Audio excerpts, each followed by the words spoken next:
Hello, and welcome to the Genealogical Society of Pennsylvania's presentation on using death certificates in your genealogical research. My name is Catherine, and I'm the Research and Administrative Manager at GSP, and I gave a version of this presentation for a Thursday event in December of 2014. We meet every third Thursday of the month to discuss genealogical research, and we invite you to join us at 6 p.m. at our offices. So, as I mentioned, today our topic is death certificates. Death certificates are an amazing source of information about your ancestors, and now that Pennsylvania death certificates through 1963 are available for free online, there's no excuse for not mining them for all the information that they have. I often hear from members that for certain relatives, they don't really need to find a death certificate because they already know a date of death, and there's so much more information listed on death certificates that make them really useful documents.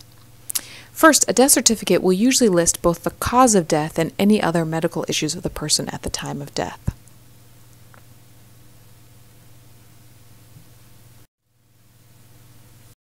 You can see on this death certificate that the immediate cause of death was inanition.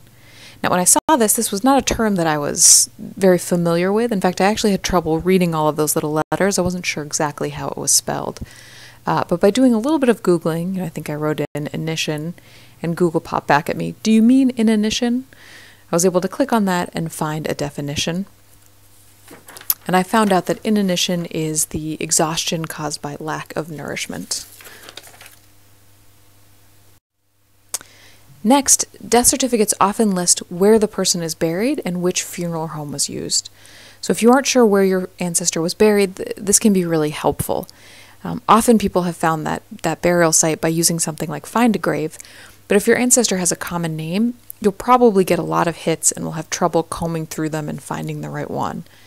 With a name and a cemetery name, you might be able to find an image of their gravestone or other information. And with the funeral home name, you're opening up the possibility of finding funeral home records, which are also pretty fascinating. We at GSP have records from several funeral homes, including Kimberly and Mulligan, and you can see things like who sent flowers, what the person was buried in, who paid for, what in the ceremony. Sometimes, in fact, these records can seem too detailed given the sensitive nature of what funeral homes deal with. So, of course, don't dig into them without considering that. Now, you can see on this particular death certificate the name of the cemetery, Eden Cemetery, and the name of the funeral director, which is Barry. So, even though we're talking about death certificates, I don't want to spend too much time focusing just on the death side of it, because it's a little bit sad, but these documents also give us a lot of information about people's lives as well. One of the best pieces of information, I think, on a death certificate is a person's parents' names, including the mother's maiden name. Oftentimes I look for death certificates for people I already feel like I know everything about because I don't have the first clue who their parents might have been. So you can see here on this particular death certificate that you can see the name of the person's father and his birthplace, and the maiden name of his mother and her birthplace, both of which can be very useful. Of course, you need to remember that just because it says a particular name or a particular, address or whatever it might be, it doesn't mean that it's absolutely without a doubt the exact name that person went by. Most of this information comes from an informant who is usually someone close to the deceased, like the person's adult child, for example. And that person might be in the midst of grief or might just not know much about his or her elderly parents, long gone parents. So it's a good start in research, but not necessarily an absolute truth. Now, going back to the informant, that's actually a really interesting thing. Someone once gave me the tip that informants are often eldest daughters, and when you think about it, it makes a lot of sense. I'm an oldest daughter, and I know I often take on the caretaker role in my family, and I imagine I would be the person to fill this form out for someone else in my family. And the importance in knowing this is that when you see a name here that doesn't seem to connect to the rest of the family, it's often the daughter's married name, which can give you a jump start on finding a missing daughter. So instead of telling you more about the individual parts of a death certificate, I'd like to actually show you a couple of places in my research where death certificates really came in handy. The first case study is for a woman who called me looking for information on her grandfather's sister, Mary. She could find her living with her family in Philadelphia in the 1900 and 1910 censuses, but then the family didn't seem to be in the 1920 census, and By the time the 1930 census was taken, Mary's mother was living with her youngest son, her sister, and her sister's son, and Mary was no longer with them. Although the member could find documentation for the two middle children in the family from 1930 on, she couldn't figure out what had happened to Mary. And so we wondered, had she died young? Had she gotten married? Had she moved away? Without any documentation, it was really hard to say. Now, the added difficulty was that with a common name like Mary McManus, and with the complicating fact that her mother was also Mary McManus, it was hard to track down information that I knew was 100% for this specific Mary McManus.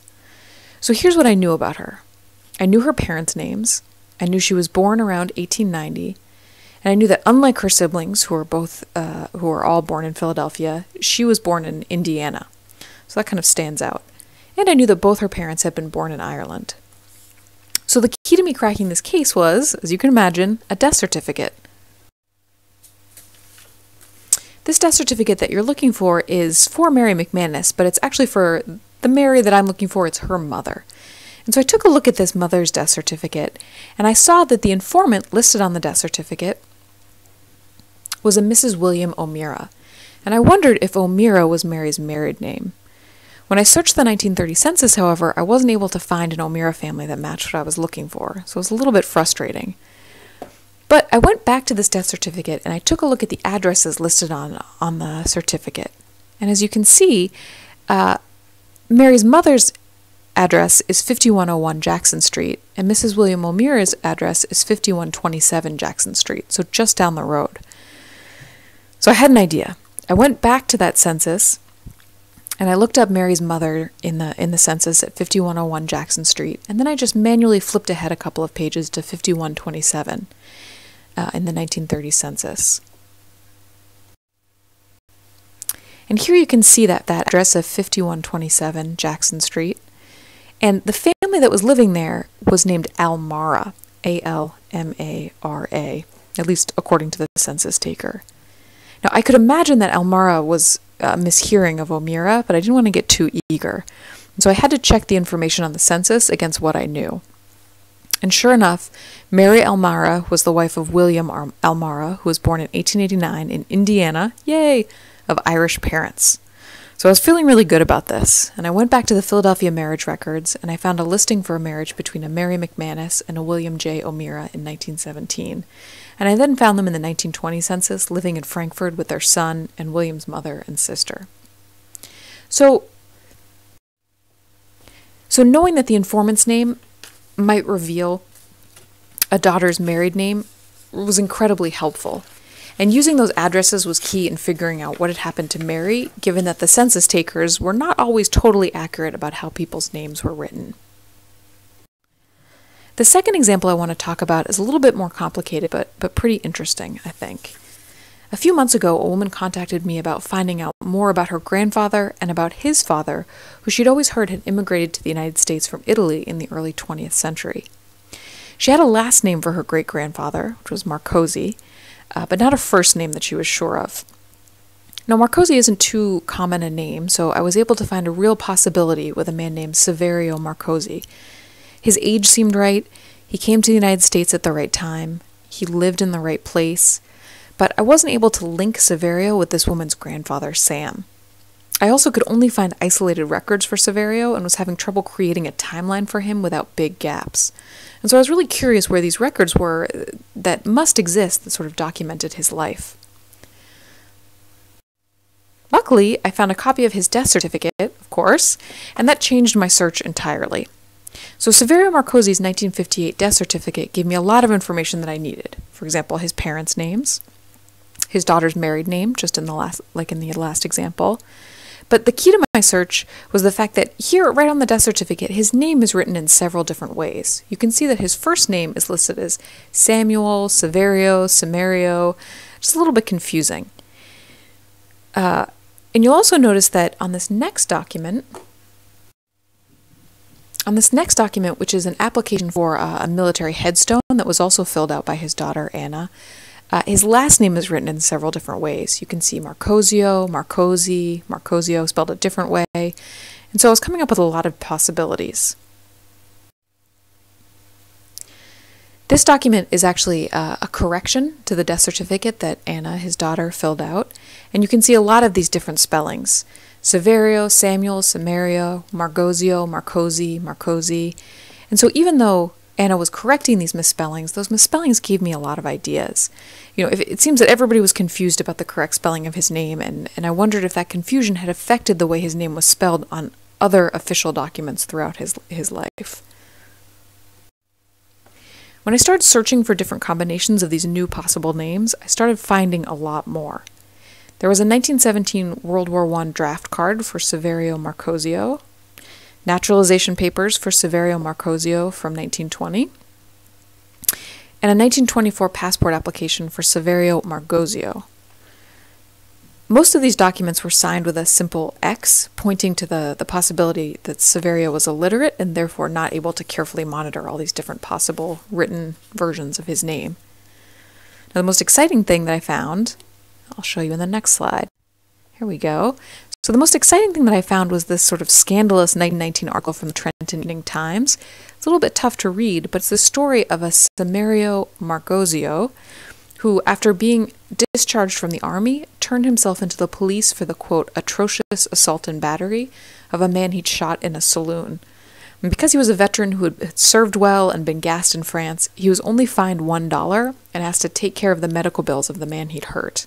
So if this was the man that our client was looking for, I felt like she was in for some really good stories. But the problem was that even though I could show that all of these records that I'd found belonged to the same man, because a lot of the dates overlapped, the passport application listed the naturalization dates from the naturalization papers, and all of this information sort of matched up, I still couldn't tie Saverio Marcosi to Sam, the grandfather of the woman who had contacted me. So in the end, I decided to stop searching for Marcosi, Margosi, Margosio, or any other last name. I just plugged Saverio and everything else I knew about the man, minus his last name, into Ancestry. And the first record was a 1940 census for a Savario Marcotte. Now, the name didn't match what I was looking for, but his birth date and his spouse's name seemed right, so I clicked through to the document and zoomed in as best I could. And sure enough, written there, what the indexer had written as Marcotte was actually pretty clearly Marcosi. And even better than that, listed under Saverio and his wife Ida were 3 children: Anna, who we'd seen before, Samuel, and Joseph. And so I had finally found that link between Samuel and Saverio. Now, in the end, I realized that a single name can be understood in many ways by the people who carry it, the people who transcribe it, and the people who interpret that transcription. So my advice, of course, for you is to remember just how fallible we all are and keep up the search for those names that keep eluding us. And remember that without this death certificate that I found, I never would have been able to guess all of these many different spelling variations of a name, and so that was a really helpful document to have. And, at the end of this, I was able to give the woman who called us not just information about the man who was her great-grandfather, but also even a photograph of him. So here's the photograph of Saverio Marcosi from his passport application. And even though a death certificate seems to be focused mostly on the information about someone's death, actually it can lead us to so much more about their life.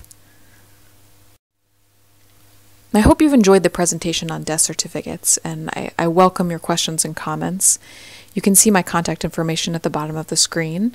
My email address is my name, catherine.mans@genpa.org. And you can also feel free to call me at 215-545-0391. Our next Third Thursday event, as you can see, is on January 15th, and we'll be talking about tips and tricks for using Ancestry.com in your genealogical research. And if you'd like to RSVP, just send me an email or give me a call. We're also all ready to get started on our February program for Third Thursday. We have a representative from Find a Grave coming to talk to us about how best to use their website and how to upload things and the importance of doing that. So we really encourage you to come to that presentation, and again, you can just RSVP to me.